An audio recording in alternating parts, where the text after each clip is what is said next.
اور 3 دن تک اللہ کے رسول غار ثور میں رہے، غار ثور میں رہے، پھر وہاں سے مدینے کا سفر آپ نے طے فرمایا۔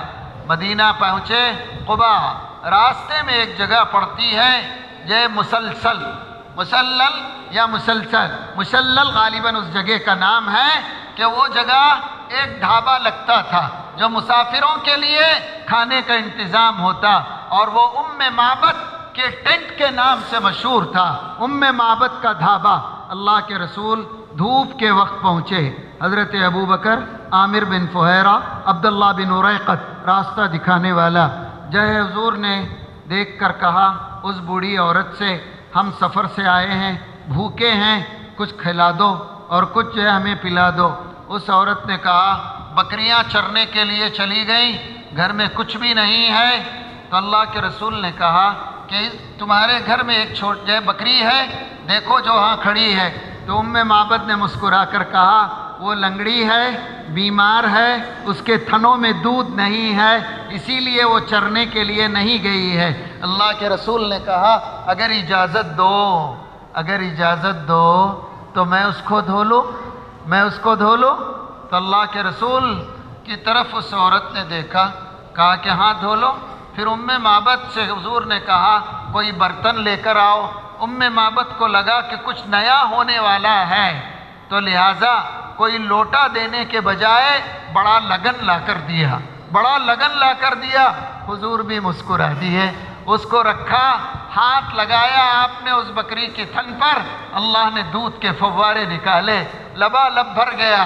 لبالب جب بھر گیا، اللہ کے رسول نے حضرت ابوبکر کو پلایا، عامر بن فہیرہ کو پلایا، عبداللہ بن اریقط کو پلایا، پھر معبد کو پلایا۔ جب خالی ہوا تو حضور نے پھر دھویا، پھر اللہ کے رسول نے پیا۔ وہ معبد کہتی ہیں کہ ضرور یہ شخص ان لوگوں کا غلام ہوگا، جبھی تو پہلے آقاؤں کو پلا رہا ہے، لیکن پھر جب دیکھا حضور ہاتھ لگاتے ہیں تو دودھ کے فوارے اترتے ہیں، تو پھر معبد نے کہا نہیں یہ شخص ہی اصل ہوگا، یہی شخص اصل ہوگا۔ تو معبد نے پوچھا آپ اس قافلے میں سردار ہیں، پھر آپ نے دودھ پہلے کیوں نہیں پیا؟ اللہ کے رسول نے کیا جملے فرمائے۔ اللہ کے رسول نے کہا معبد سے سید القوم آخرهم شربتا، قوم کا جو بڑا ہے اس کا حصہ آخر میں ہے، اللہ کے رسول نکل پڑے۔ ادھر آپ نکل گئے، معبد کے شوہر ابو معبد بکریاں چرا کر لوٹے، گھر میں دیکھا اتنا بڑا لگا دودھ سے بھرا ہوا، کچھ سمجھ میں نہیں آیا۔ پوچھا کون، کیسے، کیا، کون آیا تھا؟ تو معبد نے حضور کا نقشہ کھینچا۔ تاریخ کے اندر اللہ کے رسول کا نقشہ کئی صحابہ نے کھینچا، لیکن معبد کی جو روایت ہے اسے 300 سے زیادہ محدثین نے نقل کیا ہے، اور وہی سب سے معتبر ہے۔ معبد نے کہا کیا کہوں اس نوجوان کے بارے میں، جب دور سے دکھائی دیا تو بڑا حسین لگا، سامنے آیا تو خوشنما لگا، اس کی پیشانی چوڑی تھی، اس کی بھویں درمیان میں باریک لکیر کی طرح ملتی تھی، رخسار بھرے ہوئے تھے، جب بولتا تھا الفاظ ناپ تول کر بولتا تھا، اور جب اس کے دانت دکھائی دیتے لگتا کسی نے موتیوں کو جوڑ دیا ہے، اور جب اس کے زبان سے کلمات نکلتے لڑی کے موتیوں کی طرح گرتے تھے۔ اس کے بازو بھرے ہوئے اور اس کے سینے پر بالوں کی ایک لکیر تھی، موڑھے مضبوط، اتنا اونچا نہیں کہ عیب لگے اور اتنا پست قد نہیں کہ لوگ تانا دیں۔ کیا کہوں اس کے بارے میں، ایک لمبا نقشہ کھینچا۔ ابو معبد نے بیوی سے کہا ارے خوش نصیب، جانتی ہو کہ تم نے کس کا استقبال کیا ہے؟ معبد نے کہا میں نہیں جانتی۔ ارے یہی تو وہ قریش کا نوجوان ہے جو اپنے آپ کو اللہ کا رسول کہتا ہے، اللہ کا رسول کہتا ہے۔ ادھر حضرت ابو بکر کی بیٹی اسما مکے میں پریشان تھی، کوئی خبر باپ کی نہیں، حضور کی نہیں، حضور کے اس قافلے کی نہیں۔ ابو معبد بڑے جوش اور خوش میں تھے، وہ بکریاں چراتے چراتے چراتے مکے کے قریب پہنچ گئے اور وہاں بڑے مزے لے کر اشعار گانے لگے۔ وہ اشعار حضرت اسما کی کانوں میں پڑے، حضرت اسما کے کان میں پڑے۔ ابو معبد کہہ رہے تھے خدا کی زمین میں سب سے بابرکت جو ہستی تھی اس کے قدم میرے گھر میں پڑے ہیں، میرے گھر میں پڑے ہیں۔ اگر یقین نہ آئے تو میرے گھر سے پوچھو، اگر پھر بھی یقین نہ آئے اس بابرکت شخصیت کا تو میری بکری کے تھنوں سے پوچھو۔ حضرت اسما خوش ہو گئی، جان گئی میرے باپ اور اللہ کے رسول بحفظ و سلامت سفر آگے چلا رہے ہیں، سفر آگے چلا رہے ہیں۔ اللہ کے رسول کے آنے کی اطلاع مدینے کے اوپری حصے والوں کو تھی۔ اللہ کے رسول جب پہنچے دونوں طرف آپ کے استقبال کے لیے انسانوں کی صفیں تھی۔ اللہ کے رسول صلی اللہ علیہ وسلم نے قبا جسے عالیہ کہا جاتا ہے وہاں آپ نے قیام فرمایا، وہاں آپ نے قیام فرمایا، مسجد کی بنیاد رکھی، مسجد کی بنیاد رکھی۔ 16 یا 17 دن آپ وہاں رکے رہے۔ مسجد قبا یا مسجد تقوی جسے کہا جاتا ہے، مزدوروں کے ساتھ مزدور کی طرح آپ مٹی اور پتھر اٹھاتے۔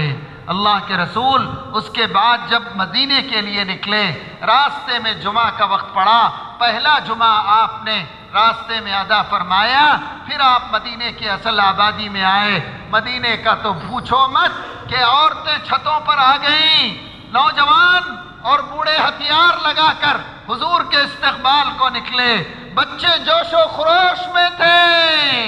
جب اللہ کے رسول داخل ہوئے آواز آئی طلع البدر علینا من ثنیات الوداع وجب الشکر علینا ما دعا للہ داعی۔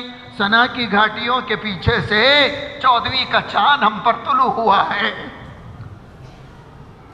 اللہ کی طرف بلانے والا نبی اب آ گیا ہے۔ اور جب حضور ہر ایک پر سے گزرتے، ہر ایک آ کر کہتا یا رسول اللہ یہ مال ہے، یہ گھر ہے، آپ یہاں رکیں، یہ لے لیں۔ اللہ کے رسول برکت کی دعا کرتے، آگے کو نکل جاتے۔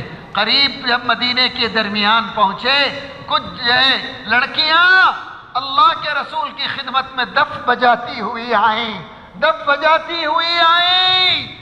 اللہ کے رسول کے خدمت میں شعر پیش کیا، نحنو جوار من بنی النجاری یا حبذا محمد من جاری۔ اے اللہ کے رسول ہم آپ کے ننیال کی لڑکیاں ہیں، ہم آپ کے ننیال کی لڑکیاں ہیں۔ ہائے رب کیا نصیب ہے ہمارے کہ تو نے محمد جیسا پڑوسی دیا ہے، محمد کی ایسا رشتہ داری تو نے عطا کی ہے۔ اللہ کے رسول نے ان بچیوں سے پوچھا کیا تم مجھ سے محبت کرتی ہو؟ تو ان بچیوں نے کہا اللہ کی قسم ہم آپ سے محبت کرتی ہیں۔ اللہ کے رسول نے کہا اس ذات کی قسم جس کے قبضے میں محمد کی جان ہے، میں بھی تم سے محبت کرتا ہوں، میں بھی تم سے محبت کرتا ہوں۔ اللہ کے رسول صلی اللہ علیہ وسلم پہنچے، حضرت ابو ایوب انصاری کے مہمان بنے۔ اللہ کے رسول نے ہجرت کے پہلے سال مسجد نبوی کی تعمیر فرمائی، بیویوں کے لیے 1 یا 2 کمرے بنائے، جو مکے میں مسلمان رہ گئے تھے اور کچھ اللہ کے رسول کی بیٹی بھی رہ گئی تھی، تو حضرت علی ان سب کو لے کر پہنچے۔ اللہ کے رسول صلی اللہ علیہ وسلم ہجرت کے پہلے سال مکے اور مدینے والوں کو ملا کر بھائی بھائی بنایا۔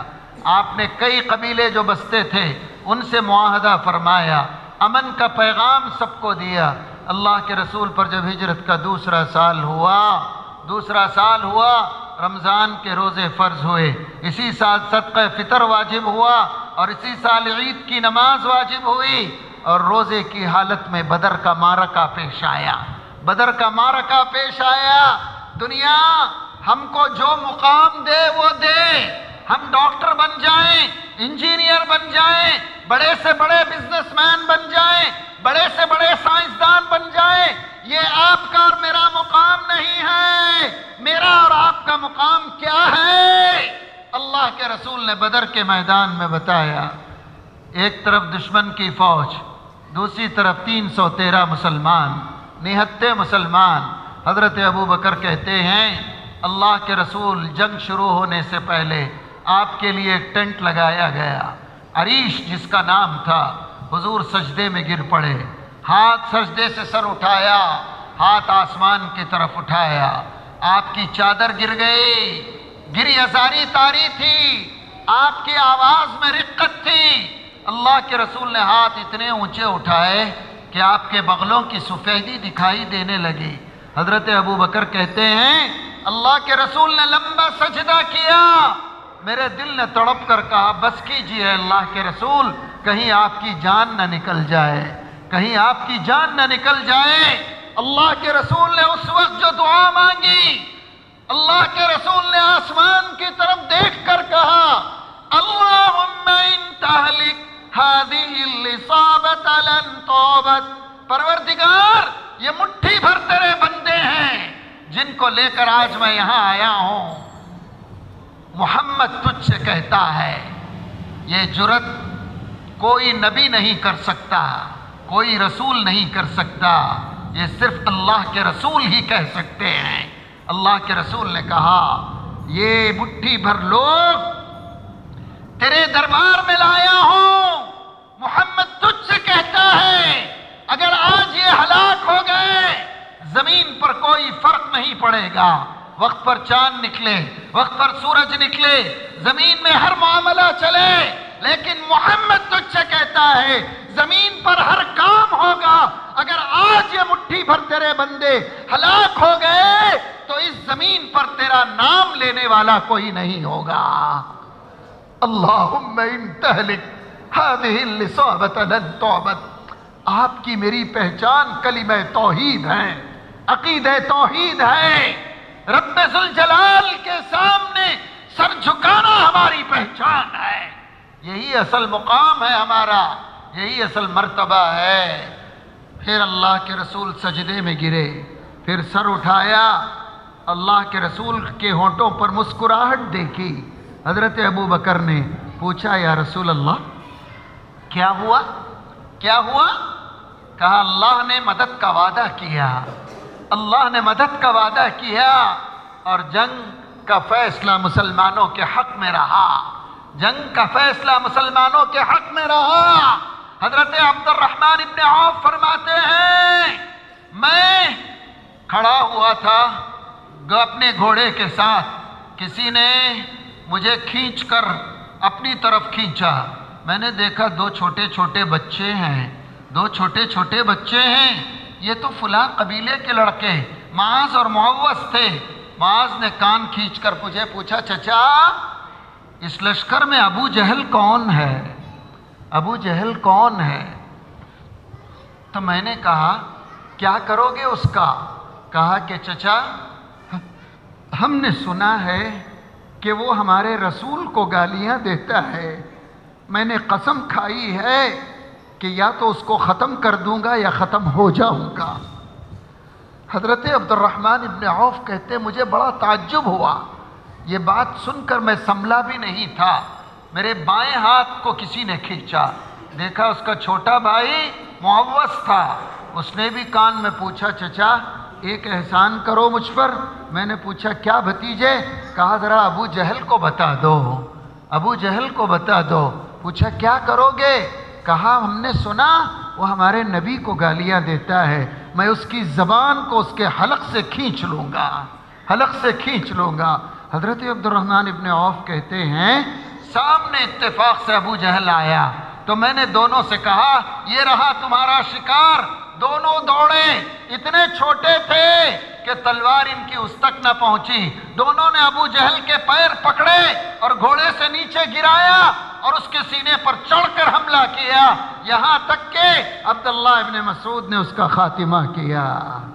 ارے ان معصوموں کے اس ایمان کا اندازہ لگاؤ، دن میں کتنی مرتبہ آپ اور میں اپنے نبی کو اپنے گھر سے نکالتے ہیں، سنتوں کو پیروں کے نیچے رونتے ہیں، اللہ اور اس کے رسول کے حکم کی نافرمانی کرتے ہیں، حرام روزی ہمارے پیٹوں میں، بے حیائی کا طوفان ہمارے گھروں میں، بدکرداری ہماری زندگی، حرام خوری ہماری زندگی۔ ارے ارے ارے اس نبی کا کوئی لحاظ نہیں، اس کی محبت کا کوئی لحاظ نہیں، اس کی اطاعت کا کوئی لحاظ نہیں۔ اللہ اکبر، اللہ اکبر۔ اللہ کے رسول کی بدر کی فتح کے ساتھ ساتھ اللہ کے رسول صلی اللہ علیہ وسلم نانا بنے۔ ہجرت کے پہلے سال حضرت فاطمہ کا نکاح ہوا تھا، دوسرے سال امام حسن کی پیدائش، نبوت ہجرت کے تیسرے سال غزوہ احد پیش آئی، اس سال امام حسین کی پیدائش ہوئی، اس سال جو غزوہ احد پیش آئی، عجیب غزوہ تھا۔ آپ نے کتنی بار سنا ہوگا، کتنی بار سنا ہوگا۔ اس جنگ میں اللہ کے رسول نے صحابہ کے لیے الگ الگ القاب دیے۔ حضرت خالد بن ولید کا لقب تھا سیف اللہ، اللہ کی تلوار، اللہ کی تلوار۔ حضرت ابو بکر کا لقب تھا صدیق، حضرت عمر کا لقب تھا فاروق، حضرت عثمان کا لقب تھا صاحب الحیا، حضرت علی کا لقب تھا اسد اللہ، اسد اللہ، اللہ اور اس کے رسول کا شیر۔ ہر صحابہ کو کوئی نہ کوئی لقب تھا۔ حضور جب جنگ احد میں خوب زور پر تھی جنگ، اللہ کے رسول صلی اللہ علیہ وسلم نے تیر کو اپنے سامنے پھیلا دیا اور تیر چلانے والوں کو اٹھا کر دینے لگے۔ حضرت سعد ابن ابی وقاص رضی اللہ تعالی عنہ تیر چلا رہے تھے، جنگ زوروں پر تھی، اللہ کے رسول تیر اٹھا کر دیتے اور سعد کے لیے وہ جملے فرمائے، قیامت تک یہ دنیا جب تک ہے اے سعد تیری قسمت پر دنیا ناز کرے گی۔ اللہ کے رسول نے حضرت سعد سے کہا، ارمی اے سعد فداک ابی و امی، اے سعد تیر چلا، تجھ پر محمد کے ماں باپ قربان، تجھ پر محمد کے ماں باپ قربان۔ ایک دشمن نے دیکھ کر پتھر چلایا، اللہ کے رسول کی پیشانی کو آ کے لگا، خون کا فوارہ نکلا، پیچھے گرے، گردن پر پتھر لگنے کی وجہ سے بے ہوش ہو گئے۔ ایک اور پتھر لگا، حضور کے دانت ٹوٹ گئے۔ اللہ کے رسول کو بے ہوشی کی حالت میں حضرت طلحہ نے احد سے لگی ہوئی ایک غار میں پہنچایا، خون رکنے کا نام نہ لیتا۔